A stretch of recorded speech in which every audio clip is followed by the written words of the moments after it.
Whoa. Hi. We're back with Donkey Kong. We're back in the DKU, Donkey Kong DKCU, Donkey Kong Cinematic Universe. I don't know where I'm going with this joke. It's not particularly funny. Anyway, we're playing more Donkey Kong. And today we're going to talk about something. We're going to talk about things other than just Donkey Kong. First things first. I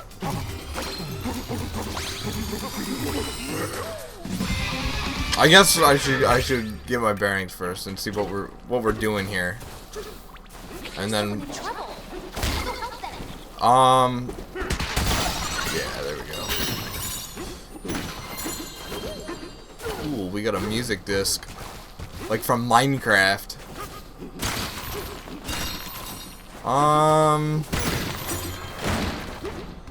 Fossil. That is a leaf. Okay, there's 61 leaves on this layer.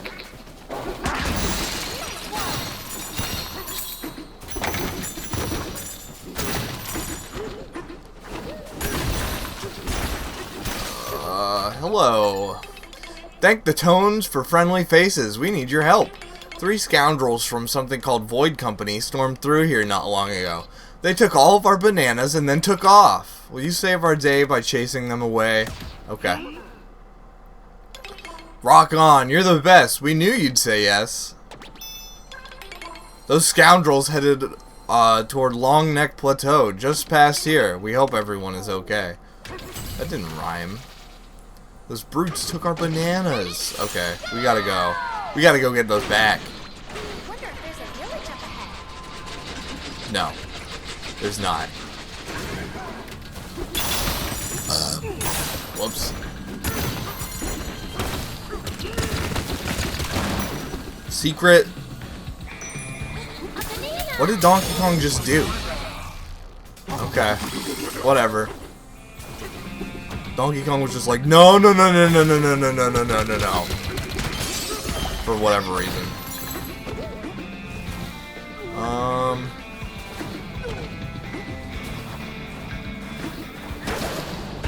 Okay. We're just back to going, doing the thing. Okay. So anyway, some of the like, ooh. Some of the things I wanted to talk today about, you know what I mean. having a stroke here. Well, yeah, some of the things I wanted to talk about today was just some kind of like general things, you know, nothing too important, but you know, just some stuff that I wanted to talk about, like Pokemon trading card game, like Pokemon TCG Live. That video came out Monday evening. Yeah, Monday night, Monday evening, something like that. And to be honest, I have no clue how it did. I didn't look at it. I probably will later, but as of now, I did not look at it. So I have no idea how that went. But I had fun making it. You know, I had a lot of fun recording it. Mainly because I really like Pokemon TCG. I don't like Pokemon in general, but you know, TCG is just, it's a lot of fun. I like it a lot. It's a lot of fun for me to play. So, you know, I hope other people did like watching it, because I would like to record some more of it, because it's fun.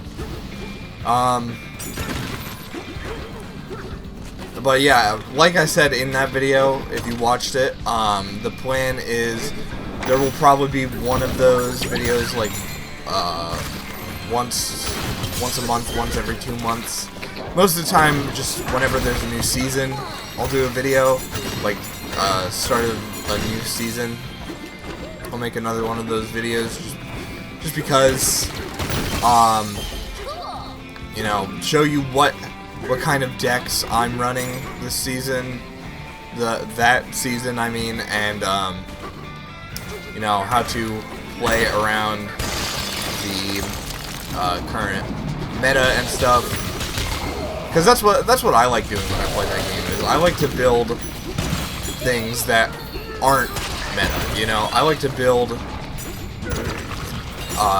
kind of the kind of thing where nobody's used that kind of thing before, but it still has some level of like good to it. That's what I like doing, because it's like when you do stuff like when you make stuff like that, when it's completely against the meta. I feel like, first of all, you're way more likely to get noticed by people while playing. Which that's not necessarily the goal, but you know, it's a nice bonus. But I think that because people, the main reason is that other people, because they play meta and stuff, and they've only ever seen, when they go to tournaments, they rarely see things that aren't meta. If you play something that's like never been used before, then you have a very, very good chance of being able to just absolutely sweep that person, depending on you know, the factors of, you know, your cards and stuff. But they won't know how to react to like your deck and stuff. They won't. What can they possibly do to someone like you? Like, if they're playing, let's take for example the current, the most recent meta that's been for the past, however, it's been like a year, I think. Charizard EX and Dragapult EX, you know, those two decks have been running wild as of right now, or as of recently. What does that mean? That means that people know how to play that, they know how to counter it now, and, you know, it's like, that's what's been going on. However, if you watched my video, you would know that I have basically built a deck that completely invalidates it. Like, or not Dragapult, but completely invalidates Charizard EX. Not Mega Charizard X, but just, you know, Charizard EX, the dark one from Obsidian Flames, or whatever. Yeah, I basically now, with my latest deck, I have completely invalidated it. It's just what I've done, you know. I've watched people. I've played against people still running Charizard EX, and when I dang it, when I pull out my deck, they don't know what to do, because it's like Melodic EX in my deck completely invalidates it. So, you know, it's small things here and there, but doing that kind of stuff not only does it win you games, but means that you're being able to build stuff like that, I think, is a lot of fun. Like, a big part of the game isn't just playing the game, it's also building the deck that you want, and that's what I have a lot of fun with. Coming up with, like, seeing new cards as they release, and being able to be like, okay, this will be good, and I want to use this, I want to build a deck around this, you know? Stuff like that. I've noticed that a lot coming up with Ascended Heroes, which is coming up very soon. I think next week? I think it drops in TCG Live. I think. I'm not sure exactly, but that's what I think it is. But you know, it's gonna be fun seeing all the cards that are available in the deck or in the set, and then trying to build something around it. I think that's one of the most fun things to me, because I've seen a lot of cards from the set already due to the kind of Japanese version of the set that's already released and stuff like that. And there's gonna be some pretty good cards in there, which is nice, and I'm excited to build and play something built around stuff like that. Hold on, I'm gonna crack open this Coca-Cola. Not sponsored.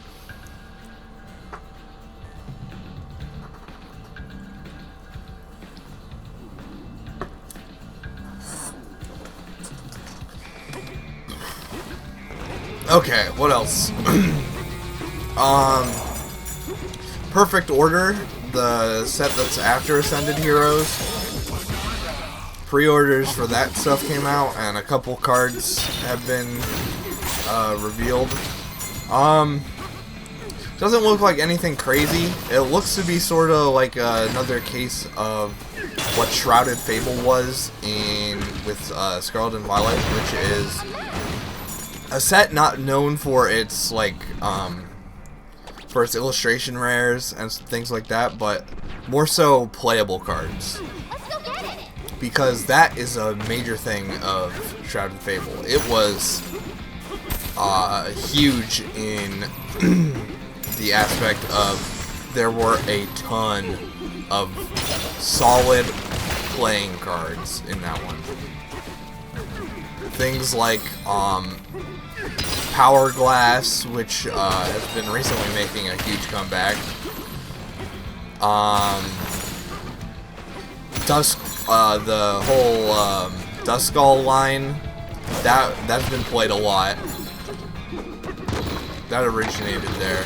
You know, other stuff like that. You know, it's just cards that are very very good and very versatile that can fit in many decks. That's what Shrouded Fable was, and that's what Perfect Order looks like it's gonna be. It doesn't really look like we got with that set. We've got too many major threats. Mega Zygarde kind of looks like if you manage to play it right, it might be scary. Meowth is just like Meowth EX is just like drawing cards, which is, it's good, but it's not like end of the world kind of thing. You know, nothing like how certain cards have been certain cards just start dominating the meta after a certain point, right? Like that's just the way it is. However, that really hasn't been, I haven't noticed that really with Mega Evolution and Phantasmal. Like, you still get people running stuff from it here and there, like Mega Charizard X decks and stuff, but it's not a deal breaker or anything. It's not like, Mega Charizard X, while it's good, it is still very good. It's nothing compared to the menace that was Charizard EX from Obsidian Flames. Charizard EX was this crazy, like, all-rounder deck that had almost no weaknesses, and like as soon as the Charizard would come out, you were done. It was pretty much it. But Mega Charizard, I've noticed that Mega Charizard X hasn't had much crazy stuff going for it as of yet. Kind of scared for when people start pairing it up with Mega Charizard Y, because it looks like that they are both going to be very strong together, which is, it's not a bad thing, but it's definitely like, that's the scary part.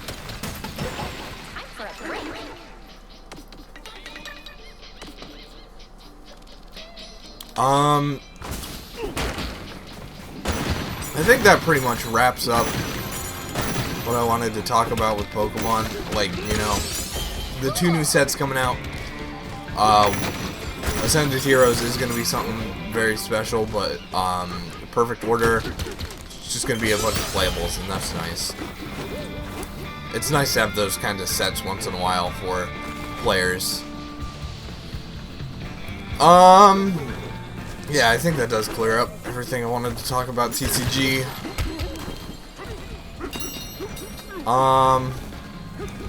What else? Trying to think. Get out of here.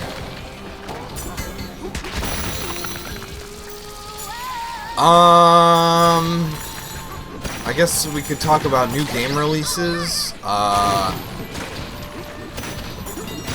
haven't had the chance much this year to play. This year so far, I should say, because it's only a couple weeks into the year.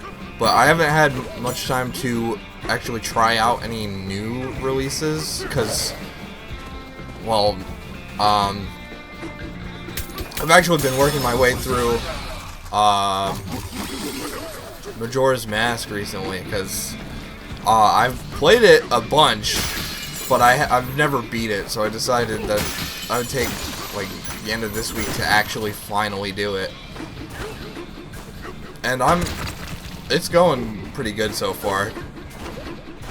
I do like that game a lot, but you know, I don't know why, but I just never got around to ever beating it, so it'll be nice to actually finally do that.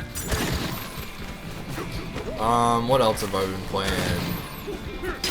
ZA, I went back to playing like through the DLC for ZA because I have beaten it.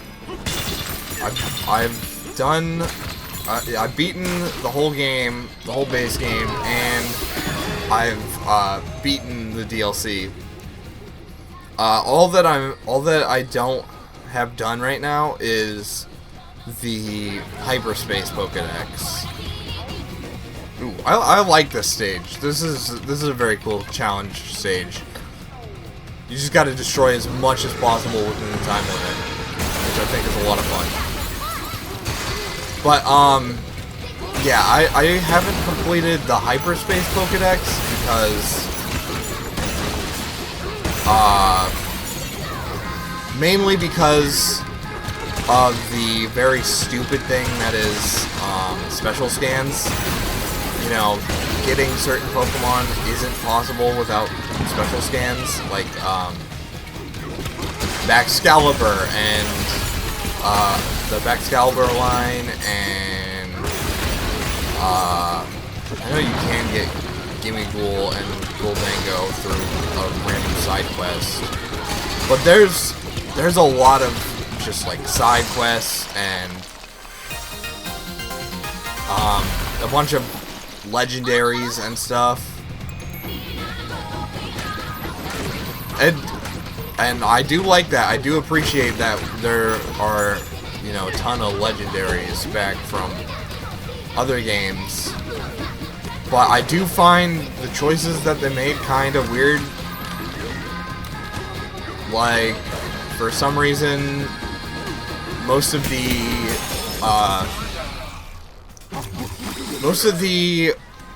legendaries that are returning are from Gen 6, of course, which makes sense. But then they have the like what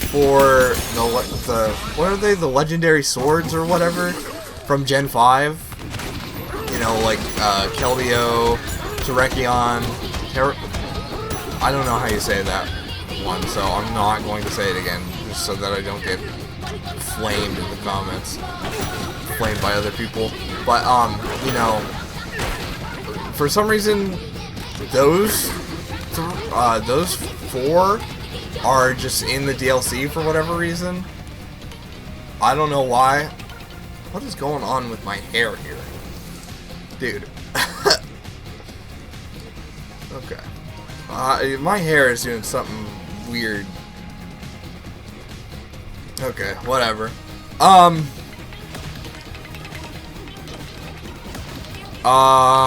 was I gonna say? Yeah. I totally get the Gen 6 legendaries, considering that the game is based on Gen 6. You know, it's completely X and Y themed, so that definitely makes sense. But what I don't get is I do also get just the amount of Gen 3 legendaries and stuff, the Gen 3 Pokemon in it, because you know, in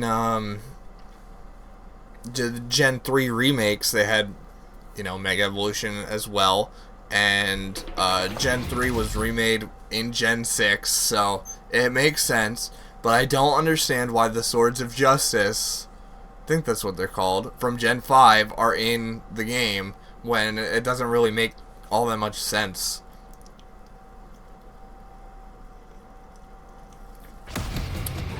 Like, I don't know. Maybe there was something I missed and I just I just never realized or something. Messed it up. But I don't know. I digress. It is nice that you can shiny hunt those guys, though. I have been doing that recently, and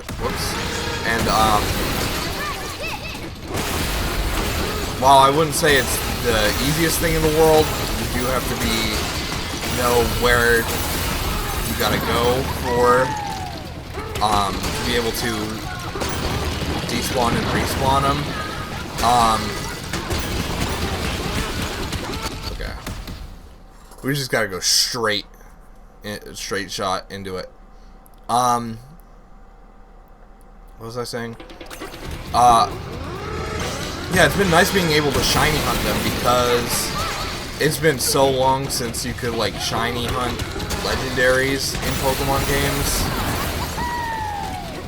Like, Sword and Shield is the main game I can think of where you could do that, right? With Dynamax Adventures. Wow, how do you do this within 20 seconds?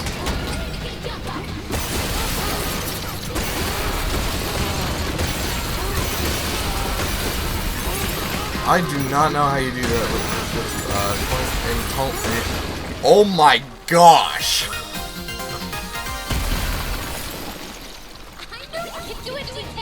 Oh, just with 20 seconds remaining. Never mind, that's so easy.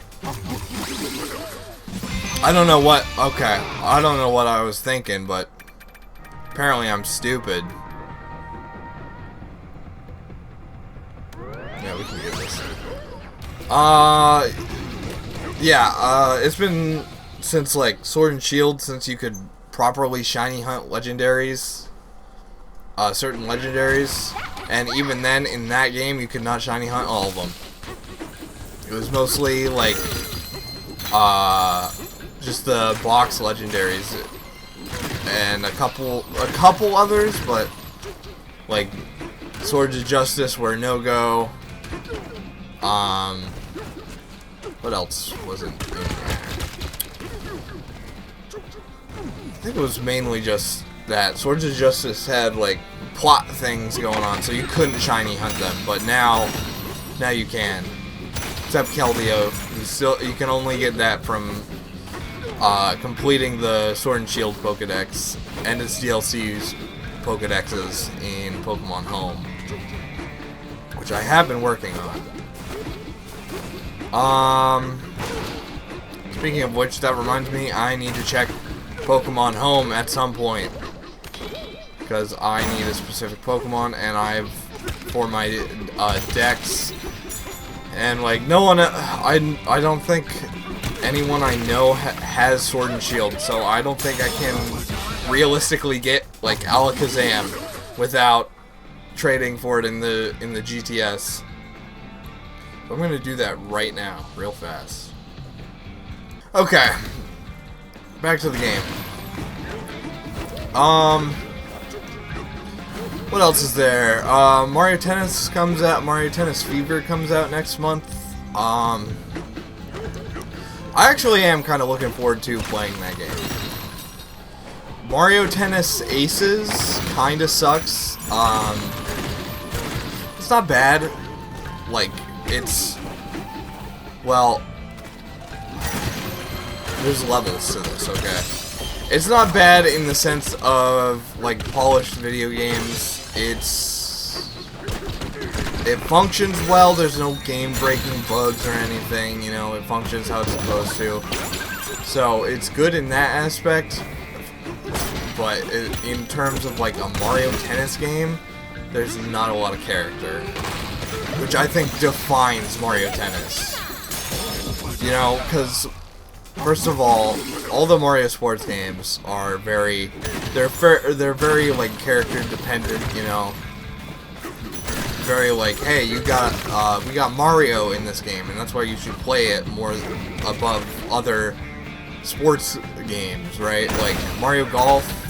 Why would you play Mario Golf over PGA Tour? You know, it's because it's got Mario in it, and wacky, weird, fun stuff going on. Mario Tennis Aces lacks that kind of. There's not a lot of fun Mario related gimmicks in that game. It's just, it's tennis. But Mario Tennis Fever, it looks like it completely remedies that by having a lot of Mario character in it. Like, they're taking a lot of stuff from Wonder, and they've got multiple other... Oh, brother. This is gonna suck. I'm trying to get this. But, whoops. Just killed that guy. Yeah, Mario Tennis Fever looks like, you know, it's got character. Biggest roster ever, that doesn't really matter, it's a tennis game. People don't really care about characters in that game. It's really all the same, you know. But where it really comes into play is extras and stuff. The extra sort of side content that isn't just primarily tennis. Things like all the extra game modes that there are, which in this upcoming game seems to be, you know, classic sort of things like ring shot, whatever, stuff like that. But there's also like the mode based on Mario Wonder, where it's like different Wonder effects happen, and you have to play with a multitude of Wonder effects going on and stuff, and that's cool. That's fun. It's Mario character, you know. It adds flavor to the game. It makes it unique. Hold on, I'm gonna shut off my heater.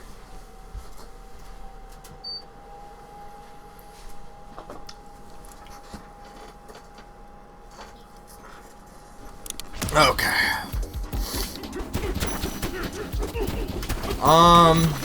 What else is there? I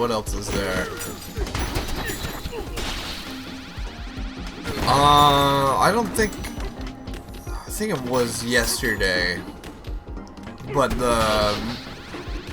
because I am recording this on Friday, the same day that it's being uploaded, because I am lazy, and that's how I do it around here. But the Mario Wonder Switch 2 Edition trailer came out, and it does look like there's gonna be some pretty neat stuff in there. Challenge mode, or I don't think it's really. Excuse me. I don't think it's really a mode, but you know, having challenges in the game. Now that's gonna be fun, I think, because that is something that I think the base game severely lacked, was any sort of reason to replay it. Like once you 100% the game, who cares? Like honestly, it's like once you beat the game, you may want to like replay once a year or something, like the average. That's what I do with 2D Mario. It's like when I finish one of the games, it's like maybe if I really like that game, I'll play through it again once next year, or like the year after. But other than that, it's like I do not really care that much.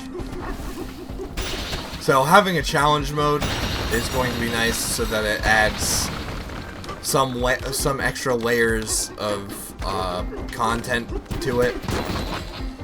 Like that'll last a while, and wanting to clear challenges will give me a reason to play after just the main game. Then there's the other thing. They've got the multiplayer, all the multiplayer modes and stuff. That looks like it's gonna be fun. It's gonna be. I have to imagine that. I think this is the first time I'm talking about it on this channel, surprisingly. But I'm a part of a larger group called the Gex Boys. It's me and a couple buddies, and we just play games and stuff. And we have started Mario Wonder. Due to some circumstances, we can't continue it at the moment, but we have played through some of it, and as well as some other games and stuff. And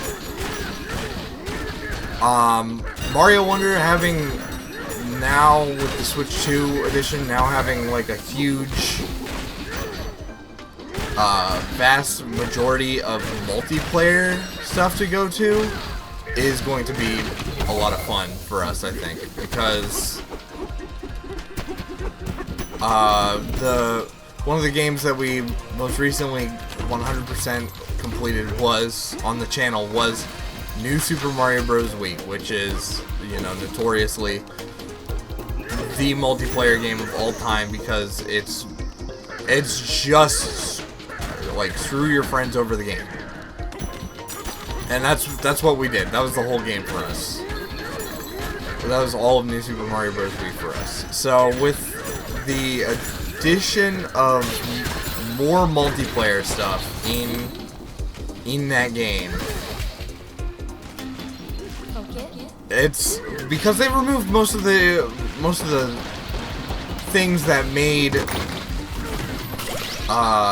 like New Super Mario Bros. Wii what it was. You know, you can't grab people and throw them anymore. You can't ground pound to throw people off the sides or whatever. So with designated multiplayer modes that are like battle your friends and stuff like that, I feel like it's going to be a lot of fun for us.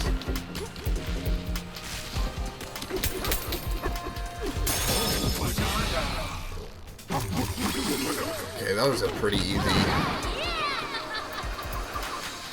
easy challenge room. It sure was.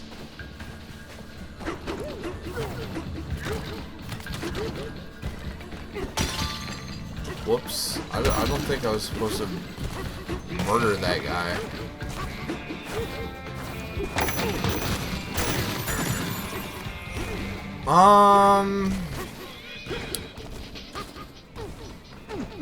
what else was there? For some reason, Nintendo like shadow dropped a update for it's over there. For Donkey Kong Country Returns HD, and it's not just like a patch or anything to fix a glitch or something, or you know, Switch 2 update that increases resolution on Switch 2 or whatever, which it did do, by the way. But it was a full-on content update as well. They added more content to that game. The already supposed to be done HD remaster of a game that's been out for over a decade at this point. Is it weird?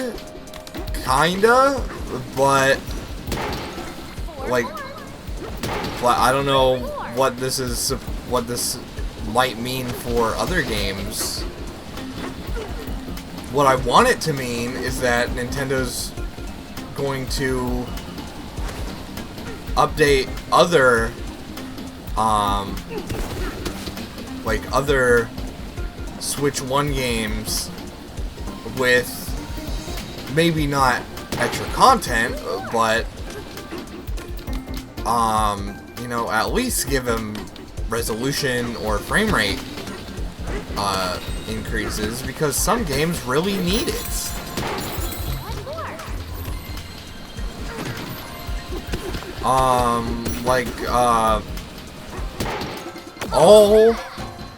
All three Xenoblade games on Switch 1, or 4, I guess. There is 4 Xenoblade games on Switch 1. But all of them, none of them run at like the full resolution in handheld mode on Switch 1 and Switch 2, because that's how they're programmed. And some of them have frame dips in certain areas. It's nothing major, but it's, you know, sometimes there will just be frame dips in those games, because they're for the Switch and for the Switch, they're kind of intensive on it, which is to be expected. You know, they're very pretty games, but that is a thing with those games. But and you would expect that Switch 2 means that, oh hey, you know, that stuff will be fixed or something like that, but no, it's not. Why? I think it's mainly the way those games are programmed. When you take the Switch out of the dock, the game is like programmed to bump the resolution down when so because the game is like that, and the Switch 2 doesn't have a specific update for it like other Switch 1 games got, it just does it anyway on the Switch 2 still, which isn't, it's not like the end of the world, but I do feel like they could choose, if they chose, they could do that, and they should, but I'm not sure what the deal is.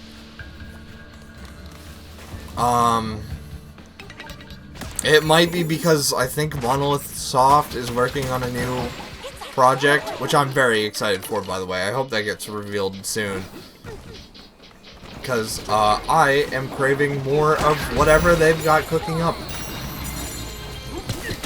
But yeah, it might be because they're busy with whatever their new RPG project is. But still, I feel like they should have someone that's able to take care of that, or just take a little time to fix what they've started there. But whatever, it doesn't actually matter. As long as they're playable, you know, I don't really care that much. But it would be nice to be able to play those games in, like, in their full glory with, oh my gosh, with, you know, as high a resolution as I can get, but it doesn't actually matter.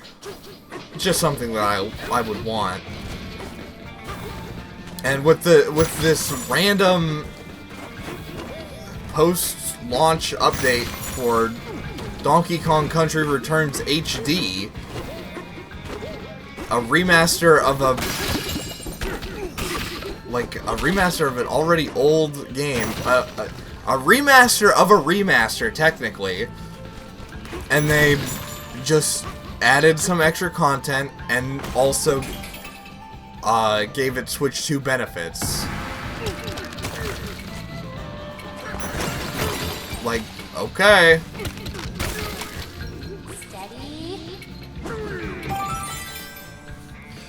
I don't know. It's just kind of weird.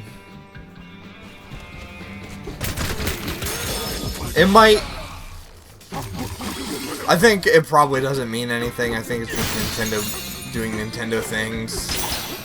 But there's a possibility, and I hope that it is the case, that this means that other games are getting Switch 2 updates at the very least. Not full-on upgrades. It doesn't have to be upgrades. Just an update that's like, hey, we increased the resolution a little bit, or hey, you know, we fixed it so that it displays in a higher resolution in handheld mode at the very least. But if that's not what it is, that's fine. Like, if that doesn't happen, that's okay. It's not the end of the world.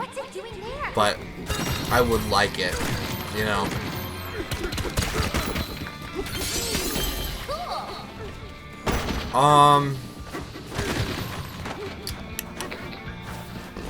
Let's see.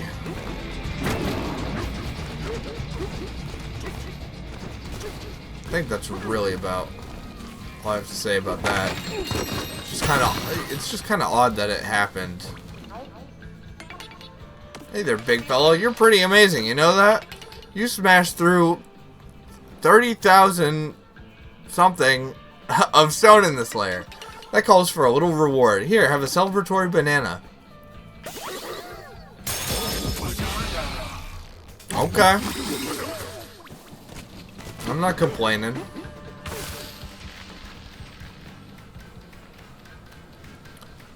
Let's see.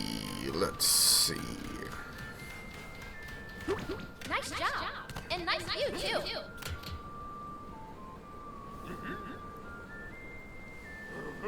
This is kind of like the first major stage of this game. Now that I think about it, like this, like I know Lagoon Lair and stuff is still also completely open and pretty big, but this layer is very large and it has multiple layers to it.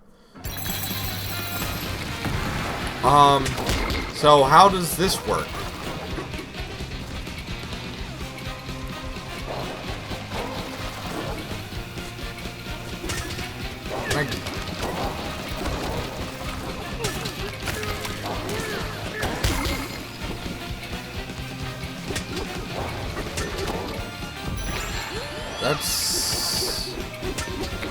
That's certainly no. Dude, I cannot talk today for whatever reason. I'm not gonna do this right now. We can come back to it.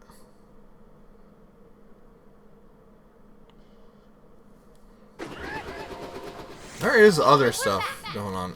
That's right. Final Fantasy VII Remake just got released on Switch 2. I think that's very cool. Me and myself, I'm not a huge fan of FF7 Remake, but I am a big fan of Final Fantasy in general. I really, my favorites are 10 and 6. Those are my two favorites. I think they're both very, very good, especially 10. And I know that the physical version of FF7 Remake on Switch 2 comes with a booster pack, I think a player booster pack of Magic the Gathering Final Fantasy.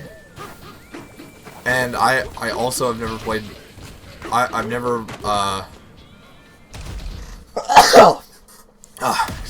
excuse me, but yeah, I've never been into Magic, I've never, like, really looked into it, but I have seen some of the Final Fantasy cards, and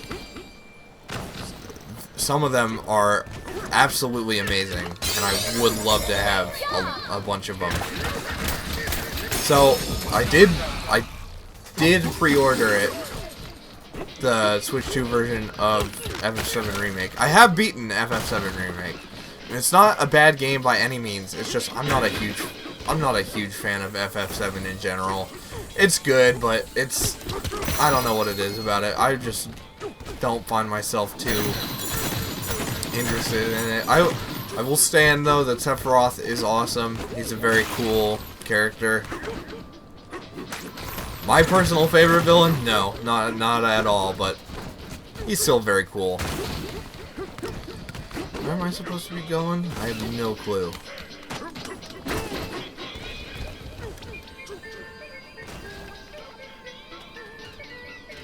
Oh, I have to go down inside of here. That's right. But yeah, I did pre-order it when pre-orders launched, the Switch 2 version of FF7 Remake. Mainly because first of all, it's $40, which is pretty good. Pretty good deal. Oh crud, there's a cutscene. I have to wait.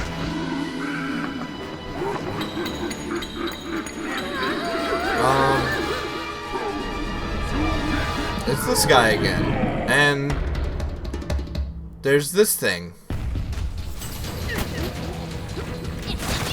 Okay. Anyway, like I was saying, I pre-ordered it when pre-orders started because I believe the magic boosters that come with it are only until like they're the first wave of the release, because you know, they'd have to have a lot of those to be able to fund it in every single physical copy of the game. But I mainly got it because it has the DLC for FF7 Remake bundled in, which is I never played it because it was like it was separate.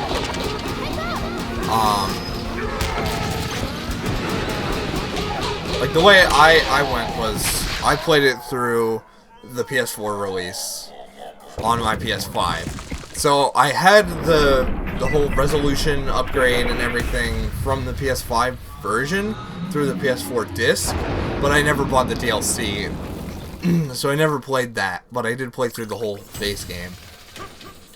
But because FF7R Switch 2 has it automatically bundled in, I figured I'd just get that, play through the whole game again, because I figure it's about time. I should do that again. And then play through the DLC.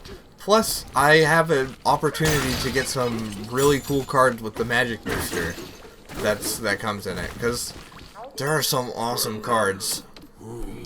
I might throw up a couple on screen, like right now, that I specifically want, because there are a lot of cards that I like. Like, here, yeah, I got a second. So,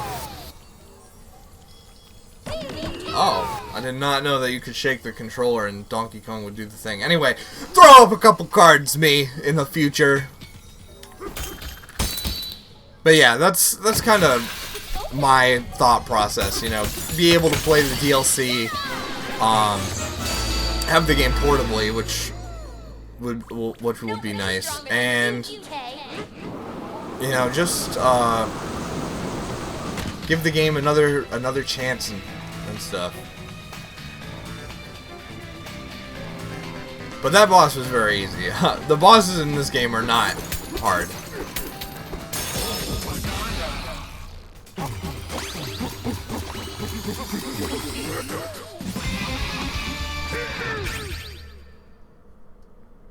Okay. I think this is where we'll call it for the day, actually.